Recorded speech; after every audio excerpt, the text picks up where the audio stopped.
अरे अरे रुको, कहाँ चले जा रहे हो? क्या तुम्हें पता नहीं है कि तुम्हें इस बकरे को 2 जूते या चप्पल मारने होंगे, उसके बाद ही तुम महल के अंदर जा सकते हो। अरे आखिर इस बकरे ने क्या अपराध किया है जिसकी इसे इतनी बड़ी सजा दी जा रही है? ऐसे महल के अंदर नहीं जा सकते हो तुम। पहले इस बकरे को 2 जूते या चप्पल मारने होंगे, उसके बाद ही तुम महाराज से मिल सकते हो। ठीक है, ऐसा ही होगा। पता नहीं बेचारे इस बेजुबान जानवर को किस जन्म की सजा मिल रही है।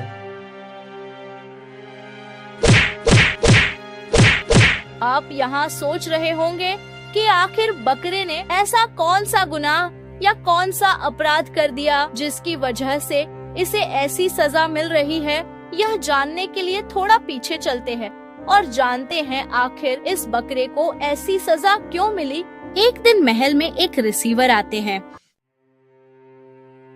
हे रिसीवर, मैं 15वीं विद्या सीखना चाहता हूँ, कृपया आप मेरा मार्गदर्शन करें। देखो राजन, यह विद्या सीखना इतना भी आसान नहीं है। यह बेहद कठिन परिस्थितियों से भरा रहता है, जिसे सीखने की कोई सीमा नहीं है। न जाने इसे सीखने में कितना समय लग जाए। तब तक आपके राज्य का कामकाज कैसे चलेगा?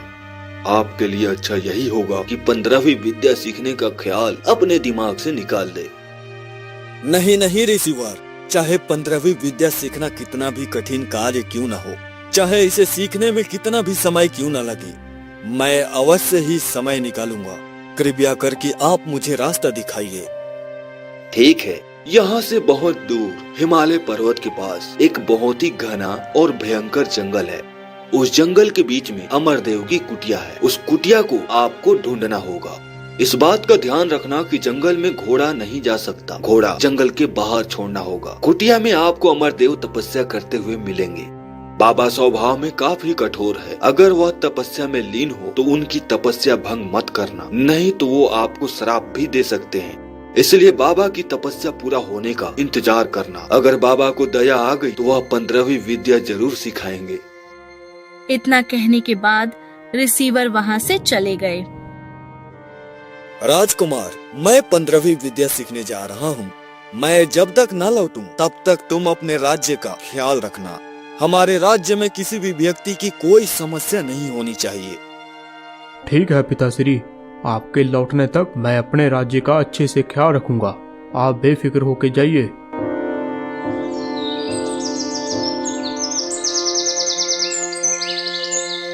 फिर राजा रानी के कक्ष में गए। रानी, मैं कुछ जरूरी कार्य के लिए अपनी यह नगरी छोड़कर जा रहा हूँ। मुझे पता नहीं लौटने में कितना समय लग जाए, इसलिए मैं आपको एक सलाह देता हूँ। मेरे लौटने तक आप सावधानी से रहना।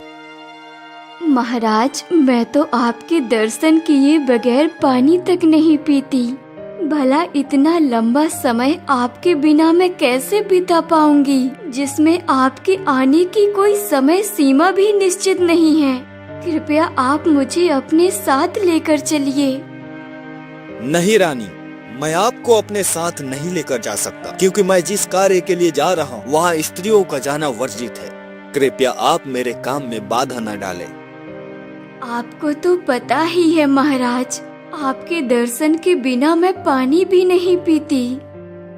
ठीक है, दीवार पर मेरी एक तस्वीर लगा दी जाएगी। उसे देखकर आप भोजन पानी कर सकती हैं। देखो, मैं जिस कार्य के लिए जा रहा हूँ वह काफी उलझन भरा कार्य है। क्या पता मेरे साथ कौन सी घटना हो जाए। हो सकता है आपसे मिलने के लिए मुझे अपना परिचय देना पड़े। इसलिए मैं आपको अपनी मूंछ का एक बाल दे रहा हूँ। इसको संभाल कर रखना, और जब भी मैं वापस लौट कर आऊंगा तो आपसे मैं यही अपनी मूंछ का बाल मांगूंगा। आप समझ जाना कि मैं ही राजा भोज हूँ, और यह बात गुप्त रखना, किसी को मत बताना। ठीक है महाराज, जैसा आप कहें। फिर राजा मंत्री के पास गया और कहने लगा, मंत्री जी, हमें कुछ वक्त के लिए राज्य से बाहर जाना होगा, इसलिए आपको भी हमारे साथ चलना होगा। ठीक है महाराज, जैसी आपकी आज्ञा। फिर राजा और मंत्री निकल गए उस हिमालय पर्वत के जंगल की ओर।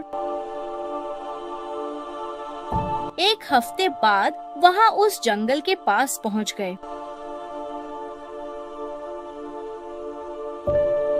मंत्री जी, अब हम घोड़े आगे लेकर नहीं जा सकते। अब हमें यहाँ से पैदल यात्रा ही करनी होगी। फिर वहाँ से राजा और मंत्री ने पैदल ही यात्रा की। चलते चलते आखिर उन्हें बाबा अमरदेव की कुटिया दिख गई। राजा और मंत्री बाबा अमरदेव की तपस्या पूर्ण होने का इंतजार कर रहे थे, लेकिन एक हफ्ते तक उन्होंने अपनी आंखें नहीं खोली। फिर पूरे 1 महीने बाद बाबा अमरदेव ने अपनी आंखें खोली।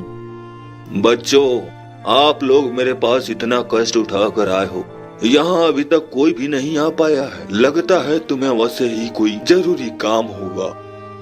हे तपस्वी, मैं राजा भोज हूँ और मैं बड़ी आशा लेकर आपके पास आया हूँ।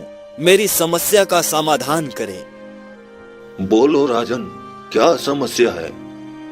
तपस्वी जी, मैं यहाँ 15वीं विद्या सीखने आया हूँ। अगर आप 15वीं विद्या का ज्ञान दे तो आपकी बड़ी कृपा होगी। राजन, आप तो बहुत बड़ी समस्या लेकर आए हो। राजन, इस विद्या को सिखाना हर किसी के बस की बात नहीं है। इसमें बहुत कठिनाइयाँ आएंगी। क्या आप इन सब कठिनाइयों का सामना कर पाओगे? तपस्वी जी, मैं इस विद्या को सीखने के लिए अपने रास्ते में आने वाली हर एक कठिनाई का सामना करूंगा। ठीक है राजा, मैं इस विद्या को सिखाने से पहले तुम्हें इसकी शक्तियों के बारे में बताता हूँ। 15वीं विद्या से मरे हुए शरीर को जीवित किया जा सकता है, लेकिन अगर इस विद्या से आप किसी की मृत शरीर को जिंदा कर रहे हो तो आपके प्राण उस मरे हुए शरीर में चले जाएंगे और आपके शरीर प्राणहीन हो जाएंगे। फिर उसके बाद जब भी आप चाहे अपने शरीर में वापस आ सकते हो। ठीक है तपस्वी जी, इस विद्या के बारे में मैं समझ गया। और हाँ, वक्त की इसमें कोई समय सीमा नहीं है। सिर्फ एक वक्त का भोजन ही नसीब होगा। ठीक है तपस्वी जी, आप जो कहेंगे वो मैं करूंगा। मुझे आपकी हर बात मंजूर है। ठीक है राजन, कल सुबह से आपकी शिक्षा आरंभ हो जाएगी।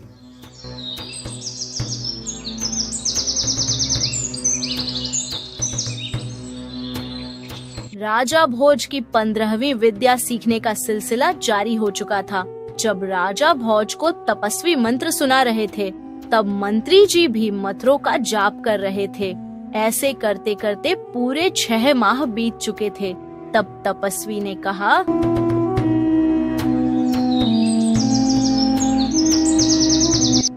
राजा, अब आपकी विद्या पूर्ण हो गई है। अब आप अपने राज्य का काम संभाल सकते हैं। एक बात का ध्यान रखना राजन, इस विद्या का कभी गलत उपयोग मत करना। ठीक है तपस्वी जी, जैसा आप कहेंगे वैसा ही होगा। फिर अगले दिन राजा और मंत्री अमरदेव गुरु से आज्ञा लेकर अपने राज्य जाने की अनुमति ले लेते हैं। राजा और मंत्री चलते चलते पेड़ के नीचे बैठते हैं और आपस में बातें करते हैं।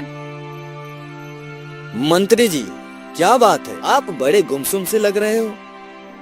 महाराज, मेरे दिल में एक बात है, अगर आप बुरा ना मानो तो मैं बता दूं। हाँ मंत्री जी, जो भी बात है वो खुलकर कहो, उसमें घबराने की क्या बात है। महाराज, मैं ये कह रहा था, आपने 6 माह के कठिन परिश्रम के बाद ये 15वीं विद्या हासिल की है, तो आप अगर अपनी सीखी हुई विद्या को एक बार आजमा लेते तो अच्छा रहेगा, क्योंकि राज्य में जाने के बाद आप हंसी का पात्र ना बन जाओ। बात तो बिल्कुल सही कह रहे हो मंत्री जी, आजमाने में क्या समस्या है? चलो आजमा कर देखते हैं। महाराज, आप थोड़ी देर यहीं बैठिए, मैं बस अभी आता हूँ।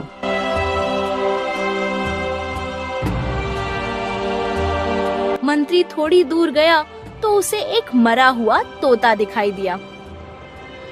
लगता है इस तोते पर ही आजमा कर देखते हैं 15वीं विद्या को। इसे महाराज के पास लेकर जाता हूँ। फिर मंत्री जी उस मरे हुए तोते को महाराज के पास लेकर जाते हैं। महाराज, इस मरे हुए तोते में अपने प्राण डालिए। ठीक है मंत्री जी, मैं मंत्र का जाप करता हूँ। राजा ने मंत्र पढ़ना शुरू किया राजन अपने प्राण तोता में डाल दिए और उनका शरीर मृत हो गया। मंत्री अपने षड्यंत्र में कामयाब हो गया। उसने भी मंत्र पढ़ा और अपने प्राण राजा के शरीर में डाल दिए। मंत्री का शरीर भी मृत्य हो गया। राजा तोता बन गया और मंत्री राजा भोज बन गया।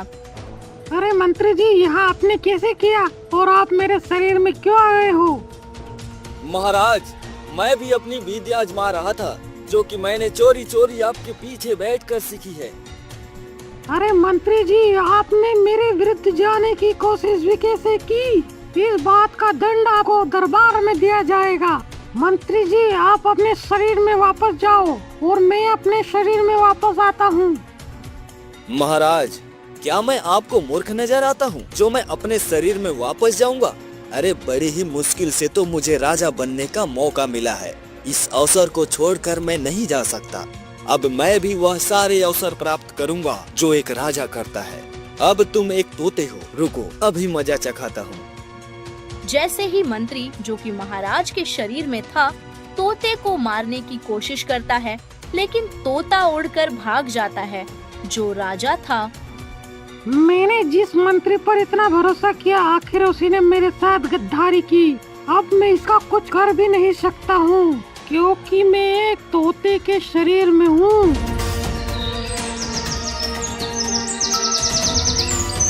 अब मैं अपने इस शरीर का अंतिम संस्कार कर देता हूँ, नहीं तो मेरे शरीर को जानवर नोच नोच कर खा जाएंगे।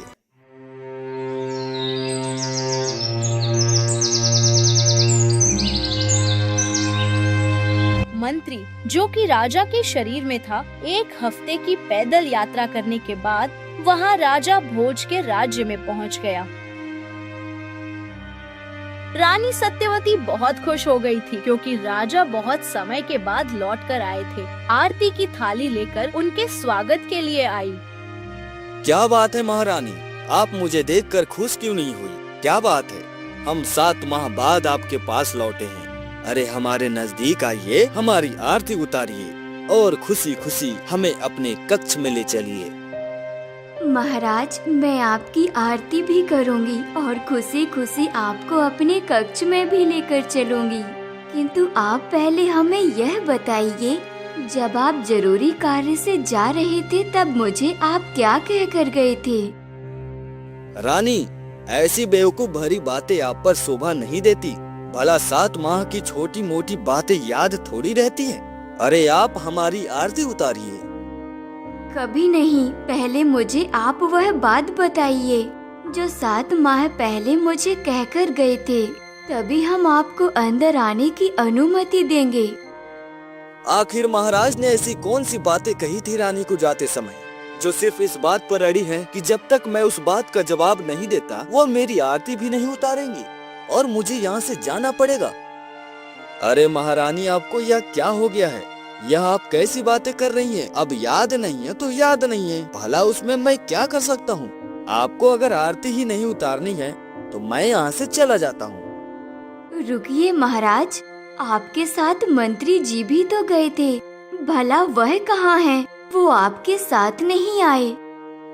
यह सुनकर राजा बना मंत्री सोच में पड़ जाता है और फिर कहता है, अरे मंत्री जी, अरे उन्होंने मुझे 15वीं विद्या सीखते हुए देखा तो उनका आने का मन ही नहीं किया, और वो भी अब 15वीं विद्या सीखने के लिए उस कुटिया में ही रुक गए और कहा है जब तक वो वहाँ 15वीं विद्या नहीं सीख जाते वो महल नहीं लौटेंगे।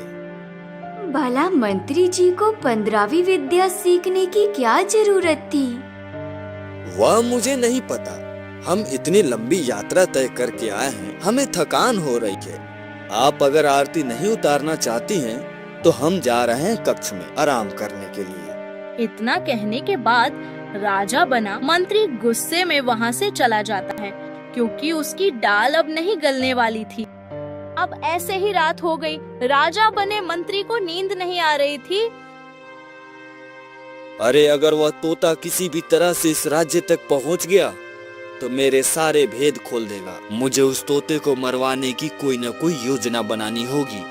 उसे महल तक नहीं आने देना होगा। लेकिन ऐसा क्या करूं? हाँ, ये सही है। सुबह होने का इंतजार करता हूँ।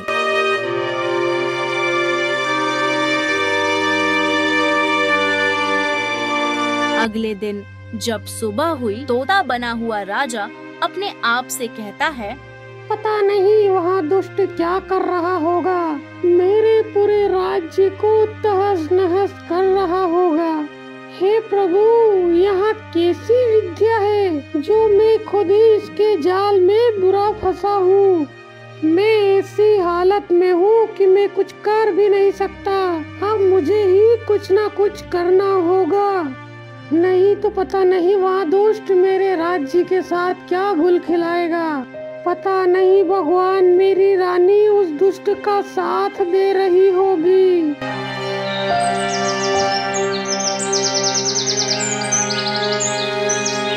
राजकुमार, मैं तुम्हें एक विशेष कार्य दे रहा हूँ। तुम राज्य के सारे तोते पकड़कर हमारे पास लाओ। यह आदेश पूरे राज्य में फैला दो। पिताजी, ये आप क्या कह रहे हैं? तोते पकड़ने और उन्हें मारने का आदेश क्यों दे रहे हैं?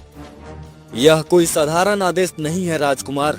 जो जितने तोते मारेगा उसे उतनी सोने की मोहरें दी जाएगी। एक तोता मारेगा तो एक सोने की मोहरें दी जाएगी। 2 तोते मारेगा तो 2 सोने की मोहरें दी जाएगी। लेकिन पिताजी, तोते तो बेजुबान होते हैं, उन्हें मारना ठीक नहीं है। क्यों आप ऐसा आदेश दे रहे हैं?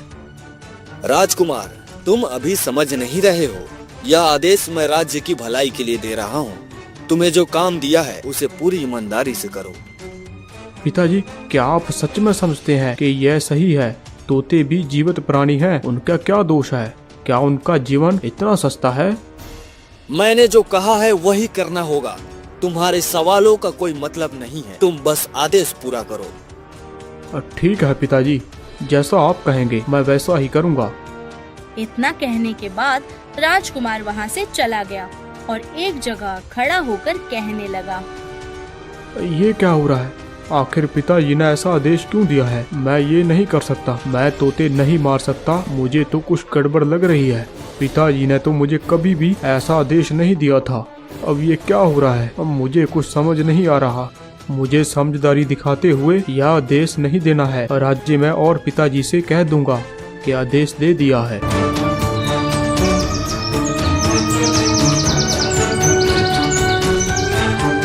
हे भगवान, मुझे कोई रास्ता दिखाओ। अगर मैं यहाँ से सीधे महल गया और महल में मैंने अपनी सच्चाई बताई तो कोई मुझ पर भरोसा भी नहीं करेगा, और अगर गलती से वह मंत्री मुझे देख लेगा तो तुरंत मुझे मरवाने का आदेश दे देगा। हे भगवान, मुझे कोई रास्ता दिखाओ ताकि मैं उस दुष्ट मंत्री को सजा दिलवा सकूं। मैं अपने शरीर में वापस जा सकूं और अपने राज्य को बचा सकूं। तोता बना राजा इतना बोल ही रहा था, तभी उसे एक लकड़हारा दिखाई देता है। अरे, यहाँ तो एक लकड़हारा है, तो जरूर गरीब होगा। अगर मैं इससे मित्रता कर लूं तो शायद यह मेरा काम जरूर कर सकता है, लेकिन इससे दोस्ती कैसे करूं? लकड़हारे, अरे ओ लकड़हारे, जरा मेरी बात सुनो। कौन है और मैं किसकी बात सुनूं? आखिर कौन बोल रहा है? सामने आओ मेरे। तोता लकड़हारे के पास आता है और कहता है, अरे लकड़हारे, क्या तुम मुझसे मित्रता करोगे? अरे, तुम तो इंसान की तरह बोल रहे हो, और भला मैं तुमसे दोस्ती क्यों करूं? मुझे क्या फायदा होगा तुम्हें मित्र बनाकर? अरे, जैसे ही मैं इंसानों की तरह बोल रहा हूँ वैसे ही मेरा काम भी है। अगर तुम मुझसे मित्रता करोगे तो तुम फायदे में ही रहोगे। लेकिन भला मुझे कौन सा फायदा मिल सकता है? जरा मुझे बताओ, अपना कोई करिश्मा दिखाओ तो मानूं। अच्छा, तो ऐसी बात है, तो फिर देखो मेरा कमाल। तोता बना राजा अपने जीवन में 15वीं विद्या में से एक विद्या का मंत्र पढ़ता है और उसके सामने एक जादुई कालीन आ जाता है। अरे, ये कैसा चमत्कार है? ये कैसे हुआ? लेकिन इसका उपयोग क्या है? भला आखिर इससे होगा? अरे, यह कोई साधारण कंबल नहीं है, बल्कि एक जादुई कालीन है। जब भी तुम इसके ऊपर खड़े हो जाओगे तो यहाँ हवा में उड़ने लगेगा और अपने दिनचर्या में आने वाले काम को आसान बना सकते हो। अरे, कैसी बातें कर रहे हो? यह सब कहानियों में होता है, वर्तमान में ऐसा नहीं होता। अरे, अगर तुम्हें यकीन नहीं आ रहा हो तो तुम इस पर एक बार खड़े होकर देख लो, तब तुम्हें समझ आएगा। जैसे ही वहाँ लकड़हारा उस जादुई कालीन पर खड़ा हुआ तो वहाँ जादुई कालीन हवा में उड़ने लगा। अरे वह तो बड़ी कमाल की चीज है। इससे तो हमारे बहुत सारे काम आसान हो जाएंगे। जब भी मैं लकड़ियाँ काटने जाऊंगा तो इस कालीन पर ही बैठकर जाऊंगा और बहुत सारी लकड़ियाँ काटकर इस पर रख कर लेकर आऊंगा। कैसा लगा मेरा कमाल? मेरे अंदर ऐसी ही और भी बहुत सारी खूबियाँ हैं। अगर तुम मुझे अपना मित्र बनाओगे तो फायदे में ही रहोगे। अरे बना लिया आपको मित्र, बना लिया तोते राजा। आज से तुम मेरे मित्र हो, मेरे ही साथ रहोगे। चलो अब हम घर की ओर चलते हैं। जादुई कालीन की मदद से वह दोनों लकड़हारे के घर पहुंच जाते हैं।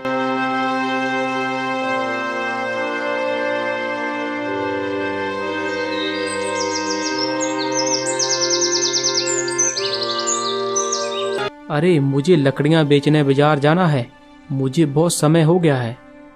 अरे अभी तुम लकड़ियाँ मत बेचो, अभी लकड़ियों का दाम कम है।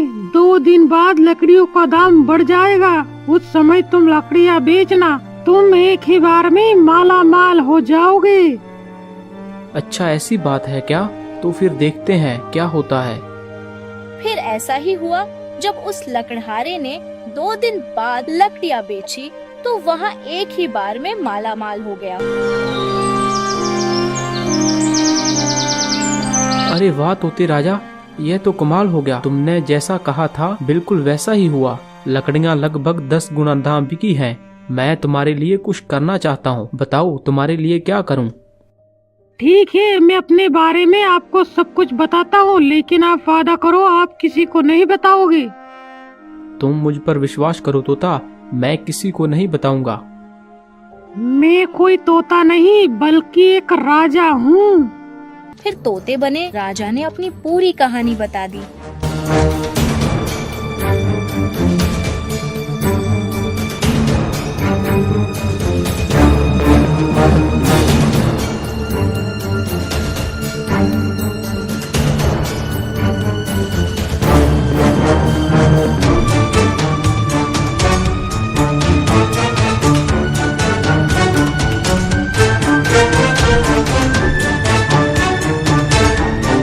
मुझे माफ कर देना महाराज, मैंने एक राजा को नौकर की तरह रखा। इसमें आपकी कोई गलती नहीं है। अगर तुम मेरे लिए कुछ करना ही चाहते हो तो मुझे किसी भी तरह से रानी सत्यवती के पास तक पहुंचा दो, तो आपकी बड़ी कृपा होगी। ठीक है महाराज, मैं किसी भी तरह आपको रानी सत्यवती तक जरूर पहुंचाऊंगा, चाहे मुझे कितना ही खतरों का सामना क्यों ना करना पड़े।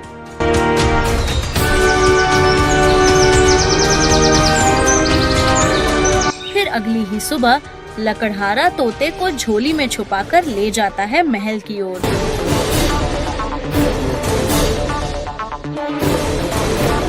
मुझे रानी सत्यवती जी से मिलना है। अरे ऐसे कैसे मिलोगी? हमारी महारानी के इतने बुरे दिन भी नहीं आए कि वह किसी भी एरिया के व्यक्ति से मिले। आप किसी भी तरह समाचार रानी तक पहुंचा दो कि एक लकड़हारा बहुत दूर से पैदल यात्रा करते हुए एक गंभीर समस्या लेकर आपसे मिलने आया है। ठीक है, मैं महारानी से पूछ कर आता हूँ, आप यहीं पे इंतजार कीजिए। फिर सिपाही महारानी के कक्ष में उनसे इजाजत लेने के लिए जाता है। महारानी, कोई लकड़हारा है जो बहुत दूर से पैदल यात्रा करके आया है और बोल रहा है कि उसे कोई गंभीर समस्या का समाधान चाहिए और वह आपसे मिलना चाहता है। तो क्या मैं, अगर आपकी आज्ञा हो, तो मैं उसे महल के अंदर आने की अनुमति दूं? अगर वह गंभीर समस्या का बोल रहा है तो सच में कोई गंभीर समस्या होगी। ठीक है, आप उसे अंदर बुलाएं, क्या पता सच में कोई बड़ी समस्या हो। ठीक है महारानी, मैं अभी उसे लेकर आता हूँ। चलो भाई, तुम किस्मत वाले हो, महारानी ने तुम्हारी समस्या सुनने को कहा है। फिर सिपाही उस लकड़हारे को महारानी के कक्ष के अंदर लेकर जाता है। महारानी जी, समस्या ऐसी है कि मैं सिर्फ आपको अकेले में ही बता सकता हूँ। ठीक है सिपाही, आप कक्ष के बाहर जाइए। लेकिन महारानी जी, आपकी सुरक्षा, हम भला किसी पर ऐसे विश्वास थोड़ी कर सकते हैं। क्या पता यह कोई दुश्मन का गुप्तचर हो जो आपको हानि पहुंचाने की कोशिश करे। सिपाही, हमें भी शस्त्र विद्या का ज्ञान है। हम अपनी सुरक्षा खुद कर लेंगे, लेकिन आप अभी थोड़ी देर के लिए कक्ष से बाहर जाइए। ठीक है महारानी जी, जैसी आपकी इच्छा। ठीक है लकड़हारा, अब बताओ ऐसी कौन सी गंभीर समस्या है जो आप हमें अकेले में बताना चाहते हैं। लकड़हारे ने अपनी झोली से राजा बने तोते को बाहर निकाल, महारानी, यह कोई और नहीं बल्कि स्वयं राजा भोज हैं। लेकिन आपके पास इस बात का क्या प्रमाण है कि यह तोता राजा भोज है? अरे रानी, क्या आज भी हमारी मूंछ का बाल आपके पास सुरक्षित है? अब मुझे पूरा यकीन हो गया है कि आप ही मेरे स्वामी हैं। लकड़हारा, मैं तुम्हें इतना इनाम दिलाऊंगी कि तुम्हें पूरी जिंदगी भर किसी भी वस्तु के लिए धन की आवश्यकता भी नहीं होगी। आप महल के बाहर रहिए, मैं आपके इनाम का इंतजाम करवाती हूँ। फिर वह लकड़हारा कक्ष से बाहर चला जाता है। लेकिन स्वामी, आप एक तोते के रूप में, आखिर ये सब कैसे हुआ? मुझे तो कुछ भी समझ नहीं आ रहा। सुनो, जब हम 15वीं विद्या सीखने के बाद महल की ओर लौट रहे थे, तब गुरु अमरदेव से आज्ञा लेकर उनकी कुटिया से निकलकर आए ही थे। तभी फिर तोता बना राजा भोज अपनी पूरी कहानी बता देता है कि आखिर वह तोते के रूप में कैसे आया। महाराज, ये तो मैं उसके महल आने के बाद समझ गई थी कि वह कोई बहरूपिया है, मेरे स्वामी नहीं। यह तो दुष्ट मंत्री है। मैंने उसके आते ही आपके द्वारा दी गई निशानी मांगी थी जो आप मुझे सौंप गए थे, जिसका उत्तर देने में वह असफल हो गया और नई नई तरह के बहाने बनाने लगा। हाँ महारानी, यहाँ मुझे पहले ही ज्ञात हो गया था कि यहाँ कोई भी घटना मेरे साथ हो सकती है, इसलिए मैं आपको यहाँ एक निशानी देकर गया था ताकि आप असली राजा भोज की पहचान कर सके।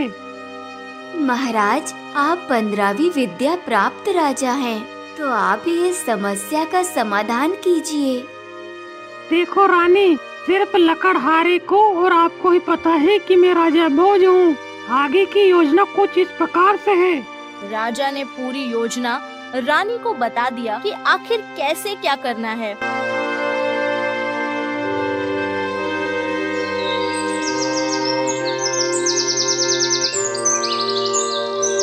सिपाही, महाराज के पास जाओ और उन्हें कह दो कि हम उनसे माफी मांगना चाहते हैं। और हाँ सुनो, इसके अलावा कुछ और कहती है। रानी सिपाही को कहानी में बने रहिए, पता चल जाएगा। यह व्यवस्था तुम्हें जल्द से जल्द करनी होगी। महारानी जी, महाराज को हम यह सूचना दे देंगे कि आप उनसे माफी मांगना चाहती हो, लेकिन इस चीज की व्यवस्था करना इतनी जल्दी आखिर हम कहाँ ढूंढेंगे? इतना जल्दी यह कार्य करना संभव नहीं है। मैं यह कुछ नहीं जानती, आपको इसकी व्यवस्था करनी होगी, तो जितने जल्दी हो सके लेकर आओ। ठीक है महारानी, करते हैं, हम कहीं से व्यवस्था करते हैं। फिर एक सिपाही महारानी के द्वारा दिए गए आदेश महाराज को सूचित करने जाता है और दूसरा सिपाही कुछ वस्तु का इंतजाम करने जाता है जो महारानी ने कहा है। महाराज, आपको महारानी ने अपने कक्ष में बुलाया है, वह आपसे माफी मांगना चाहती है। आखिर महारानी सत्यवती को अपनी गलती का एहसास हो गया। जाओ, महारानी से कह दो कि हम अभी आ रहे हैं। फिर राजा बना मंत्री महारानी के कक्ष की ओर जाता है।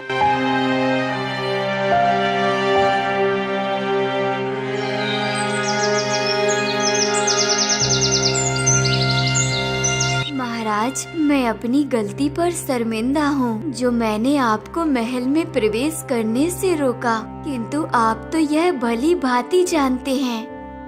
हमें पता था महारानी, आपको अपनी गलती का एहसास एक दिन जरूर होगा।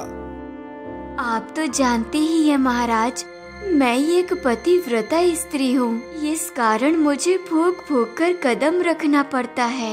अब आप मुझे क्षमा कर दे महाराज, मैं आपकी बात से सहमत हूँ कि इतनी पुरानी बातें थोड़ी याद रहती हैं। हमें इतनी पुरानी बात भी तो याद नहीं थी जो आप पूछ रही थी। अब आप ही बता दीजिए कि हम क्या कह कर गए थे। महाराज, जब आप 15वीं विद्या सीखने जा रहे थे तब आप निशानी के तौर पर मुझे यह कह गए थे कि मैं जब भी 15वीं विद्या सीख कर आऊँगा तो सबसे पहले इसका चमत्कार आपको ही दिखाऊंगा और आप समझ जाना कि मैं ही राजा भोज हूँ। लेकिन महाराज, वापस आने के बाद आपने वह चमत्कार दिखाया ही नहीं, जिस कारण मुझे आपके साथ ऐसा व्यवहार करना पड़ा। अब आप अपनी 15वीं विद्या का चमत्कार दिखाइए। ठीक है रानी, बताइए क्या देखना चाहेंगी आप? सिपाही, मैंने तुमसे जो वस्तु लाने को कहा था वो ले आए हो ना? अगर ले आए हो तो जल्दी लेकर आओ। रानी ने एक मरा हुआ बकरा लाने का आदेश दिया था और सिपाही वहाँ सामने लाकर रख देते हैं। महाराज, मैं चाहती हूँ कि आप इस मरे हुए बकरे में अपने प्राण डालकर इसे जीवित कर अपनी विद्या का परिचय दीजिए। ठीक है, इसमें कौन सी बड़ी बात है, यह तो मेरे बाएं हाथ का खेल है। राजा बना मंत्री मन ही मन मंत्र पढ़ना है और उसका शरीर जमीन पर गिर जाता है और उसकी जान बकरे के अंदर चली जाती है। बकरे में जान आ गई। अब तोता बना राजा वह तुरंत आता है और मन ही मन मंत्र पढ़ता है और अपने असली शरीर में जान डाल देता है। बहुत सारी जंजीर लेकर आओ और इस बकरे को बांध दो ताकि यहाँ से भाग न पाए। आपका बहुत बहुत शुक्रिया महारानी, अगर आज आप ना होती तो शायद मैं जिंदगी भर एक तोते के रूप में जिंदगी काटता। महाराज, वो सब तो ठीक है, लेकिन अब इसे मृत्यु दंड देना चाहिए ताकि इसे भी तो पता चले।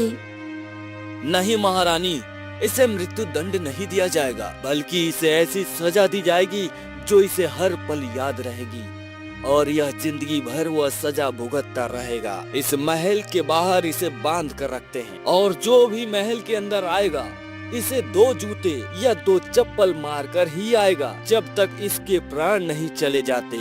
यही इसकी सजा है। तो यही था इस बकरे का रहस्य, जिसके सर पर जूते चप्पल मारे जा रहे थे। आखिर मंत्री को उसके किए की सजा मिल ही गई।